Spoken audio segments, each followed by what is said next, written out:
You're watching this video right now for a reason. Even if you don't fully realize it yet, somewhere in your mind, there is something you know you should be doing. A task you've postponed, a decision you've delayed, a step you keep telling yourself you'll take tomorrow. And every time you think about it, your body reacts before your logic does. Your chest tightens, your focus slips away, and suddenly doing anything else feels easier than starting. This was exactly how Ren lived his days. He wasn't lazy, he wasn't stupid, he wasn't lacking ambition. In fact, he cared deeply about improving his life. But every time he tried to move forward, something invisible pulled him back. His mind whispered convincing excuses. His energy disappeared, and procrastination quietly became his normal state. What Ren didn't understand at first, and what most people never realize, is that procrastination has nothing to do with willpower. It's not a moral failure. It's not a weakness of character. It's a misfiring survival system inside the brain, designed to protect you from discomfort, uncertainty, and the fear of failure, even if that protection slowly destroys your potential. In this video, you're not going to hear another shallow productivity trick that works for 3 days and then disappears. You're going to understand why your brain resists difficult tasks, why motivation fades the moment you need it most, and how to reprogram the internal system that keeps pushing action further and further away. This is the story of Ren, but if you're honest with yourself, it might also be your story. If this kind of content speaks to you, if you're serious about mastering your mind, building discipline, and walking the warrior's path in everyday life, consider subscribing to this channel. Not for me, not for the algorithm, but as a personal signal that you're done living on delay. Now, let's begin.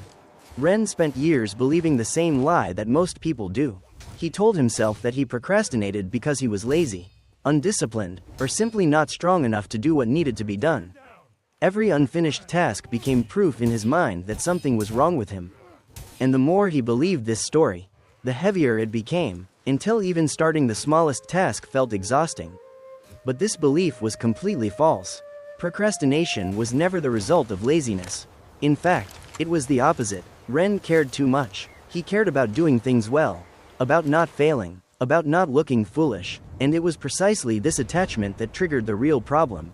Deep inside his brain, a primitive survival system was misinterpreting challenge as danger. There is a small, ancient part of the brain whose only job is to keep you alive. It does not think in logic or long-term consequences. It thinks in threats. When Ren thought about an important project, a difficult conversation, or a task that carried uncertainty, this system reacted as if his survival were at risk. To the brain, emotional pain, judgment, and failure felt just as dangerous as physical harm. Once that alarm was triggered, something subtle happened. Ren's rational mind did not step in to help him act. Instead, it became an accomplice to avoidance. His thoughts began producing excuses that sounded intelligent and reasonable. He told himself he needed more time, more research, more motivation, or a better moment. These thoughts felt logical, but they were not decisions. They were justifications for a choice his brain had already made, to escape.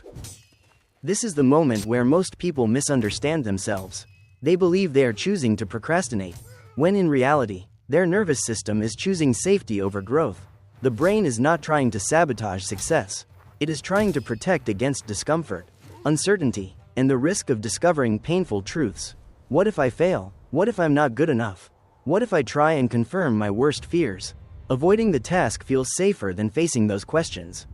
When Ren finally understood this, something shifted. He stopped attacking himself for being lazy. He stopped trying to bully himself into action. Instead, he realized that procrastination was a misconfigured defense mechanism.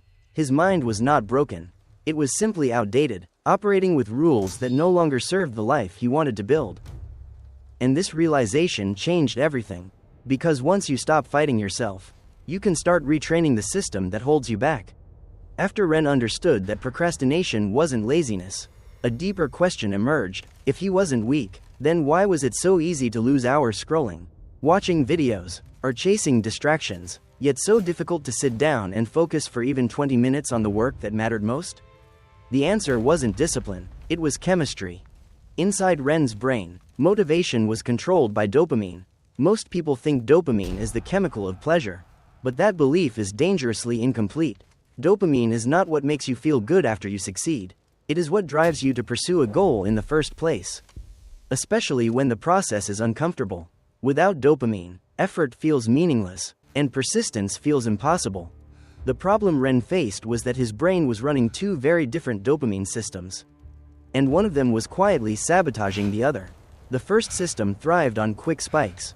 Every notification, every short video, every moment of novelty delivered a fast burst of dopamine. These spikes demanded no effort and no risk.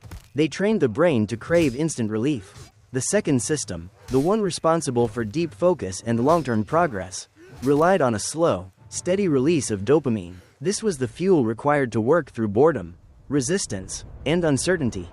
Over time, Ren's brain learned a dangerous lesson. Why struggle through difficult tasks when effortless rewards were always available? Each time he chose distraction over action, the fast dopamine system grew stronger, and the slow system weakened. Important work began to feel heavier, duller, and more threatening, not because it was harder, but because his brain had been conditioned to avoid sustained effort. This is why motivation always seemed to disappear at the exact moment Ren needed it most. His brain had been trained to chase stimulation instead of progress. Focus felt unnatural, stillness felt uncomfortable, and any task without immediate reward triggered resistance. What he thought was a lack of discipline was actually a hijacked reward system. The truth is uncomfortable but liberating. Ren wasn't broken, he had simply been playing a rigged game, and once he saw how dopamine was shaping his behavior, he realized that procrastination wasn't something to fight with force. It was something to outgrow by changing the rules of how his brain was rewarded. This understanding marked a turning point, because if motivation could be trained in the wrong direction, it could also be retrained in the right one. Once Ren understood how his brain was wired, he realized something even more uncomfortable. Procrastination was not random, it always appeared around specific tasks. The ones that mattered, the ones that carried weight, the ones that forced him to confront himself. And beneath every excuse, beneath every delay, there was always a fear he had never clearly named. Fear works best when it stays vague, when it has no shape, no words, no clear definition. In Ren's mind, it existed as a constant tension, a quiet pressure that told him to avoid, to postpone, to stay safe. He thought he was afraid of the task itself, but that was never true. He was afraid of what the task might reveal, afraid that he wouldn't be good enough, afraid that he would start and fail, afraid that he would try his best and still fall short, afraid that effort would expose his limits. For years, these fears remained hidden, and because they were hidden, they controlled him. The brain treats unnamed fear like an invisible threat. It stays alert, defensive, ready to escape at the first sign of discomfort. That is why Ren could never relax when he thought about important work. His nervous system was constantly preparing him to run. Everything began to change the moment he forced himself to do something simple but uncomfortable. He stopped and asked a direct question. What exactly am I afraid of? Not in abstract terms, not with vague answers, but with brutal honesty. He wrote the fear down. One sentence, clear, concrete, visible, and in doing so, something shifted. The fear lost its power to hide. By naming the fear, Ren moved it out of the emotional shadows and into the light of conscious awareness.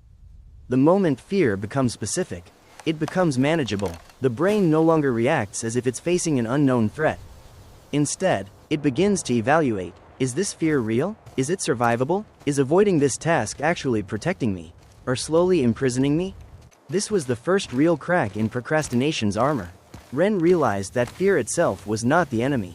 Unexamined fear was, and once fear had a name, it could no longer silently dictate his behavior. It could be faced, challenged, and eventually replaced with action. After Ren learned to name his fear, he noticed something important. Fear never truly disappeared, it only changed its direction. For most of his life, fear had been attached to action. Starting felt dangerous, trying felt risky, failure felt unbearable, so his brain did what it had been trained to do. It avoided action and called it safety. But one quiet moment changed everything. Ren asked himself a different question, one he had avoided for years. What if I never act? Not today, not tomorrow, but ever. He closed his eyes and imagined his life 6 months into the future. Unchanged, the same delays, the same excuses, the same unfinished plans. The image was uncomfortable, but manageable. Then he pushed further. He imagined 3 years passing with nothing resolved. The work still undone, the skills still undeveloped, The version of himself that could have grown, never given a chance to exist. That image felt heavier, not sharp like fear, but deep like regret. Ren realized something most people never confront. His brain was protecting him from short-term discomfort while quietly leading him toward long-term pain. The fear of starting was immediate and loud. The fear of never becoming who he was capable of being was silent, slow, and far more destructive. This is where the balance shifted. Ren understood that fear itself was not the problem. It was what he chose to fear. Action carried the risk of failure, but inaction guaranteed stagnation. Trying could hurt his ego, but not trying would erase his potential. The real danger was no longer effort. It was delay. Once this perspective settled in, procrastination lost its strongest weapon. Avoiding work no longer felt safe. It felt costly. Each moment of delay began to carry weight. The pain of inaction started to outweigh the discomfort of starting. This was the turning point. Ren didn't suddenly feel motivated. He didn't become fearless, but he became afraid of the right thing. And when fear is aimed in the right direction, it stops paralyzing you and starts pushing you forward. Once Ren understood that fear could be redirected, he faced a new challenge. Knowing why procrastination happened was not enough. Insight alone did not create action. His brain still followed dopamine, and dopamine followed rewards. If he wanted to change his behavior, he had to change the rules of the game his brain was playing. Ren stopped trying to motivate himself with speeches or pressure. Instead, he began working with how the brain actually functions. The first rule was simplicity. He learned that the brain cannot generate sustained motivation for multiple difficult goals at the same time. Every unfinished task competed for attention and drained energy. So Ren chose one priority. Not 10, not 5, just one meaningful task for the day. Next, he introduced artificial pressure. When Ren gave himself unlimited time, his brain felt no urgency. Delay felt safe, so he shortened deadlines on purpose. If a task could be done in 4 hours, he allowed himself 3. This controlled pressure sharpened focus. The brain performs best when it senses urgency without panic. Then Ren changed how he used rewards. For most of his life, pleasure came automatically. Scrolling, entertainment, and distractions were always available. Whether he worked or not, he reversed this pattern. Before starting, he chose a reward, something small but genuinely enjoyable, and made it conditional. No task, no reward. This retrained his brain to associate effort with satisfaction instead of avoidance. Distractions were treated as the enemy of dopamine balance. Ren removed his phone from the room. He closed unnecessary tabs. He silenced notifications, not because he suddenly had superhuman discipline, but because he understood a simple truth. Dopamine flows toward what is easiest. If distraction is nearby, focus never stands a chance. Slowly, something unexpected happened. The task itself began to feel less heavy. Motivation no longer depended on inspiration. It emerged naturally from structure. Ren realized that dopamine does not follow intention. It follows design, and once the environment and rewards were aligned, action stopped feeling like a constant battle. But just as progress began, another hidden enemy appeared, one far more subtle and dangerous than laziness. Perfectionism. Just when Ren thought he was finally moving forward, a new form of resistance appeared. It didn't look like fear. It didn't sound like avoidance.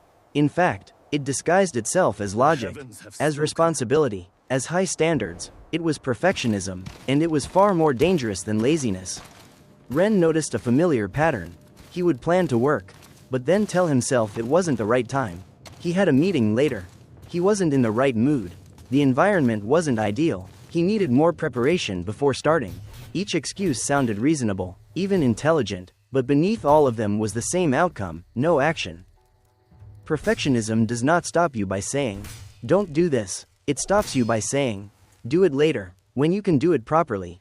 It convinces you that waiting is a form of discipline, when in reality, it is just procrastination wearing a mask. Ren realized that his desire to do things well had quietly turned into a fear of doing anything imperfectly.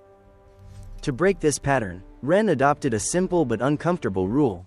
He committed to 2 minutes of deliberately imperfect work. No pressure to perform, no expectation of quality, no demand for results. Just 2 minutes of starting badly, writing poorly, thinking roughly, acting without elegance.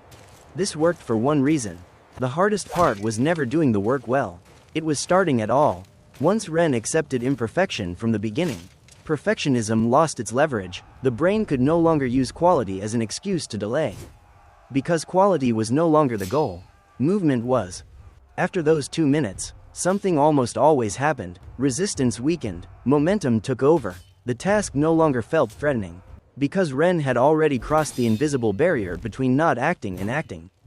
Perfectionism thrives on hesitation, but it collapses in the presence of motion. Ren learned that excellence is not created by waiting for ideal conditions. It is created by repeated imperfect action. And once he understood this, perfection stopped being a prison and became what it was meant to be, a direction. Not a requirement. As Ren became more aware of his internal patterns, he discovered an uncomfortable truth. No matter how strong his intentions were, his environment often decided the outcome before he even began. He realized that willpower was fragile, but surroundings were powerful, and for years, his environment had been quietly training him to procrastinate. Ren looked around his workspace and saw the evidence. His phone was always within reach. Notifications interrupted him constantly. His desk was cluttered with reminders of unfinished tasks. Even when he wanted to focus, his environment was pulling him toward distraction. It wasn't a lack of discipline that caused him to fail. The battle was lost before it started. This led to a crucial realization. You are not stronger than your environment. The brain follows the path of least resistance. If distraction is easy, distraction will win. If action is difficult, action will be avoided. Ren understood that the solution was not to become stronger, but to become smarter about design. He began making small but deliberate changes. His phone no longer stayed in the same room when he worked. Notifications were silenced, not out of hatred for technology, but out of respect for focus. His workspace became simple, clean, and intentional. Only the tools required for the task were visible. Everything else was removed. Ren also learned to make action inevitable. If he needed to write, he left his document open on the screen. If he needed to study, the book stayed open on the desk. He reduced friction for the behavior he wanted and increased friction for the behavior he wanted to avoid. Distraction required effort, action required none. Something subtle but powerful happened. Ren no longer needed to constantly fight himself. The environment began doing the work for him. When he sat down, starting felt natural, avoiding felt inconvenient. Focus stopped being a heroic act and became the default. This was the moment Ren truly understood that discipline is not built through force. It is built through structure. When the environment supports action and resists escape, procrastination loses its grip, not because you are stronger, but because the system is finally working in your favor. Even with a supportive environment, Ren noticed that procrastination still appeared in one specific situation. It showed up when a task felt too big, too vague, or too undefined. The moment his mind couldn't clearly see where to begin, it froze. What looked like laziness was often nothing more than confusion. Ren realized that the brain does not fear effort as much as it fears ambiguity. When a task feels like a massive, shapeless problem, the mind treats it as a threat. Write a book, fix your life, get in shape. These commands are too abstract. They offer no clear starting point, so the brain delays action to avoid uncertainty. The solution was not motivation. It was clarity. Ren began breaking every task down into pieces so small they felt almost ridiculous. Not, write the chapter, but open the document. Not, study for hours, but read one paragraph. Not, organize everything, but fold 3 shirts. Each step was simple, concrete, and undeniable. This small change had a powerful effect. Once Ren completed a tiny action, his brain reacted differently. An unfinished task created internal tension. The mind wanted closure. Starting, even at the smallest level, activated momentum. What once felt overwhelming began to pull him forward naturally. Ren learned that clarity creates movement. You don't wait for clarity to feel motivated. You build clarity through action. Each small step sharpened focus and reduced resistance. Procrastination lost its grip not because the task became easier, but because the path became visible. In the end, Ren understood a simple truth. Action does not follow confidence. Confidence follows action, and clarity is the bridge between intention and execution. As Ren's habits improved, he noticed a pattern he could no longer ignore. On days when he was exhausted, distracted, or mentally foggy, every strategy collapsed. Clarity disappeared, discipline weakened, even simple tasks felt heavy. It became clear that procrastination wasn't only psychological, it was deeply physical. The brain is one of the most energy-demanding organs in the body. When energy levels are low, it automatically seeks the easiest possible path. Comfort becomes more attractive than progress. Short-term relief replaces long-term goals. Ren realized that no productivity system could override a depleted nervous system. For years, he had treated energy like a bonus instead of a foundation. He sacrificed sleep, skipped movement, relied on sugar and caffeine, and expected his mind to perform anyway. But the body always won. When energy dropped, willpower followed. Procrastination was not a moral failure. It was a biological response. Ren began rebuilding his energy deliberately. Sleep was no longer optional.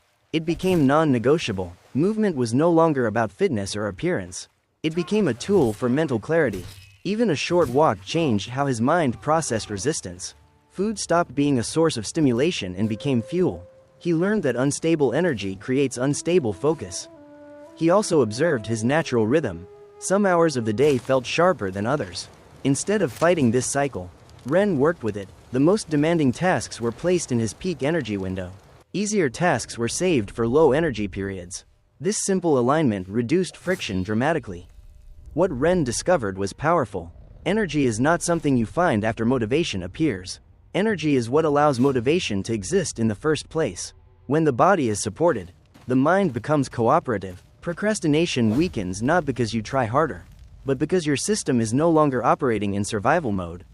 Discipline, Ren realized, is not about forcing action when you are empty. It is about protecting your energy so action becomes possible. Even with clarity, energy, and structure in place, Ren discovered one final weakness that had kept him stuck for years. He made promises too easily, and broke them just as easily.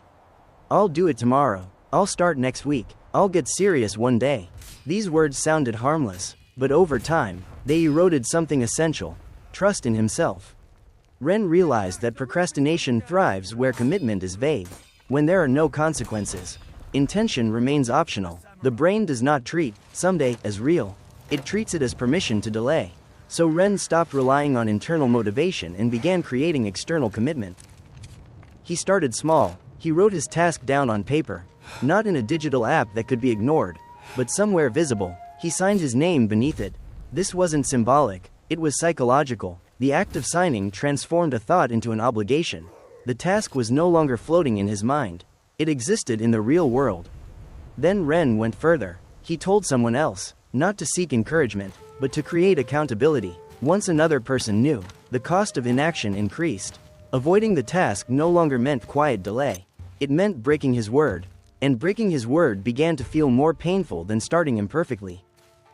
This was the shift that changed Ren's identity. He stopped seeing himself as someone who tries or plans. He began seeing himself as someone who delivers. Each fulfilled commitment, no matter how small, reinforced this new self-image. Each action became evidence. Each follow-through strengthened the contract. Ren understood that identity is not something you think your way into. It is something you prove to yourself through behavior. When action becomes part of who you are, procrastination has nowhere to hide. Delay no longer feels natural. Integrity does. In the end, Ren learned that discipline is not about intensity.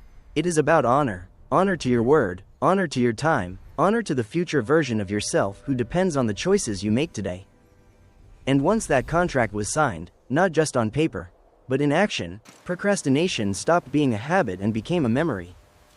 In the end, Ren understood something that changed everything.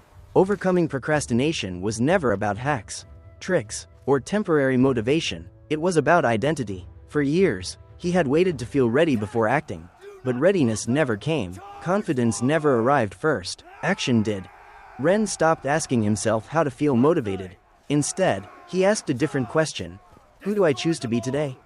Not tomorrow, not when conditions are perfect. Today. And each time he acted despite fear, despite resistance, despite discomfort, he cast a vote for a new identity. This is what separates warriors from dreamers. A warrior does not wait for certainty. He moves while uncertain. He does not eliminate fear. He walks with it. Every small act of discipline strengthens the mind. Every moment of follow-through sharpens the blade. Over time, procrastination loses its power, not because it is defeated in one battle, but because it is starved by consistent action. Ren realized that procrastination is not an enemy you kill once. It is a habit that fades when it is no longer fed. Each day you act, it weakens. Each day you delay, it grows stronger. The choice is quiet, ordinary, and deeply personal. If you have watched this far, understand this. You don't need to transform your life today. You don't need to become fearless, perfect, or extraordinary. You only need to begin. One action, one decision, one honest step forward. And if you want to continue walking this path, learning to master your mind, build discipline, and live with intention, subscribe to this channel, not as entertainment, but as a reminder of who you are becoming. Be present, act with honor, and take the next step.